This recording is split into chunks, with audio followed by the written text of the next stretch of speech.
वालेकुम। आज की इस क्लास में हम पढ़ेंगे रिसेक्शन को। हमारे पास मशीन है कोलिडा KTS 445L। इसमें रिसेक्शन क्या है और रिसेक्शन का क्या काम है।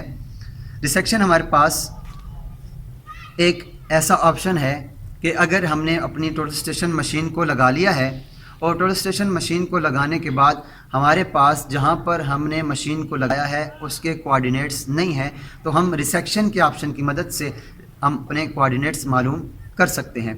तो इसके लिए लाजमी है कि हमें 2 पॉइंट का पता होना लाजमी है, जिसके ज़रिए से हम कोऑर्डिनेट्स मालूम करेंगे। जो 2 पॉइंट उसके नज़दीक के ऐसे 2 पॉइंट हों जिसकी हमारे पास ईस्टिंग भी हो, नॉर्थिंग भी हो और एलिवेशन भी हो, उसकी मदद से हम अपनी मशीन के उस पॉइंट के कोऑर्डिनेट मालूम कर सकते हैं जिस पॉइंट के ऊपर हमारी मशीन लगी हुई है, लेकिन हमें उसके कोऑर्डिनेट नहीं पता। तो हम अपनी मशीन की तरफ बढ़ते हैं। मशीन की तरफ बढ़ने पर हमारे पास ये मशीन के ऊपर वेलकम स्क्रीन है। वेलकम स्क्रीन से हम एस्केप का की दबाते हैं और हम पेजेस में आ जाते हैं।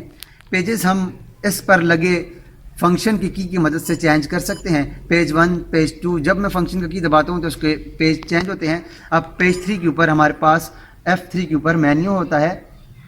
मेन्यू में हम जाएंगे वहाँ, या हमारे पास F2 के ऊपर RESE लिखा हुआ है, रिसेक्शन है, हम यहाँ से कर सकते हैं। मैं F3 का की दबाकर मेन्यू में जाता हूँ और मेन्यू में जाकर नीचे स्क्रॉल की बटन से नीचे आऊँगा और ये 6 नंबर पर लिखा हुआ है रिसेक्शन। एंटर का की दबाकर मैं रिसेक्शन में जाता हूँ। अब ये कहता है रिसेक्शन के नॉर्थिंग, ईस्टिंग और एलिवेशन दे। मैं यहाँ से इसकी नॉर्थिंग, ईस्टिंग, एलिवेशन खुद से दे देता हूँ। मैं इसको कहता हूँ ये जिस जगह पे हमारे पास मशीन है ये इसकी एलिवेशन नॉर्थिंग 100 है और इसकी ईस्टिंग 110 है और इसकी जो एलिवेशन है वो 500 है। अब मैं देने के बाद ओके कर दूंगा। ओके करने के बाद अब ये कहता है पॉइंट 2 के कोऑर्डिनेट दें। मैं यहाँ से पॉइंट 2 के कोऑर्डिनेट दूंगा। मैं ये कहता हूँ ये 200 है और इसकी ईस्टिंग 210 है और इसकी जो एलिवेशन है वो 505 है। उसके बाद मैं ओके कर दूंगा। जो ही मैं ओके करूंगा तो ये तीसरे पॉइंट पे चला जाएगा। हमने ओके नहीं करना। ओके करने के लिए हम जब ओके करेंगे तो ये तीसरे पॉइंट पे चलेगा। एस्केप की दबाकर हम वापस जाते हैं। वापस जाने के बाद फिर हम दोबारा से वो पॉइंट देंगे। अब पहले पॉइंट के हमने कोऑर्डिनेट दे दिए, ये ओके हो गया। दूसरे पॉइंट के कोऑर्डिनेट दिए, ओके इसको नहीं करना। दूसरे पॉइंट के कोऑर्डिनेट देने के बाद इसको हमने F1 के ऊपर मेजर लिखा हुआ है, उसको मेजर के ऊपर क्लिक करेंगे। मैं मेजर के ऊपर क्लिक करता हूं तो अब ये कहता है साइड पॉइंट 1 फॉर डिस्टेंस। मैंने पॉइंट 1 को साइड करना है। जहां पर हमारा जो पॉइंट 1 है हम वहां पर अपने प्रिज्म को रखेंगे। प्रिज्म को रखने के बाद मैं उस पॉइंट को साइड करूंगा। साइड करने के बाद मैंने मशीन से इस पॉइंट को साइड कर लिया है। अपने इस पॉइंट को मैंने साइड कर लिया है और इसको यहाँ से मैं वर्टिकली भी लॉक कर दूंगा।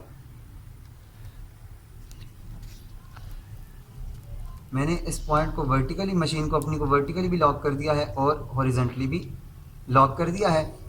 लॉक करने के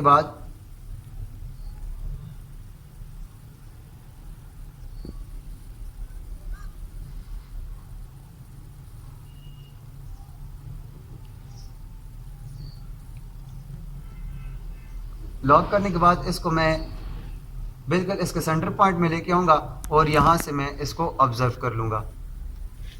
ऑब्जर्व करने के लिए मैं यहाँ से डिस्क का की दबाऊँगा। डिस्क F4 के ऊपर मैं डिस्क का की दबाऊँगा तो हमारे पास इसको पढ़ लेगा।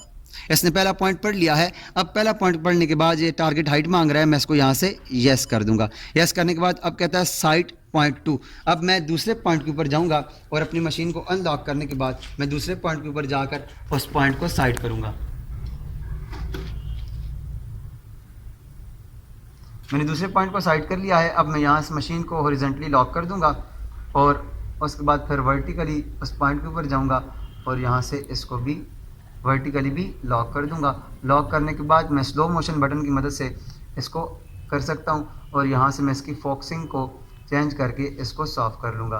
फोकसिंग करने के बाद मैंने इसको साफ़ कर लिया है। अब दोबारा से मैं यहाँ डिस्क के ऊपर क्लिक करूँगा। डिस्क के ऊपर क्लिक करूँगा तो ये दूसरे पॉइंट को भी पढ़ लेगा। इसने दूसरे पॉइंट को पढ़ लिया है। याद रखिएगा टारगेट हाइट हम देंगे। टारगेट हाइट देने के बाद हमने यहाँ से येस नो नहीं दबाना। अगर येस नो दबाएंगे तो वो तीसरे पॉइंट के ऊपर चला जाएगा कि तीसरा पॉइंट दे दे। यहाँ पर F1 के ऊपर हमारे पास कैलकुलेट लिखा हुआ है। हम F1 का की दबाएंगे तो उसे कैलकुलेट कर लेगा। अब इसने हमें उसके मुताबिक जहाँ पर हमारी मशीन लगी हुई है उसके मुताबिक उसने कोऑर्डिनेट बता दिए हैं। जो नॉर्थिंग हमारे पास है, ईस्टिंग है और उसका जेड उसने हमें बता दिया है, जो हमारे पास सामने आ गया है। तो जिस जगह पर हमारी मशीन लगी हुई है, हमारी मशीन इस जगह पर इस नॉर्थिंग और ईस्टिंग पॉइंट के साथ है। ये हम लिखने के बाद अपने फिर स्टेशन डेटा में देकर अपनी मशीन का काम शुरू कर सकते हैं।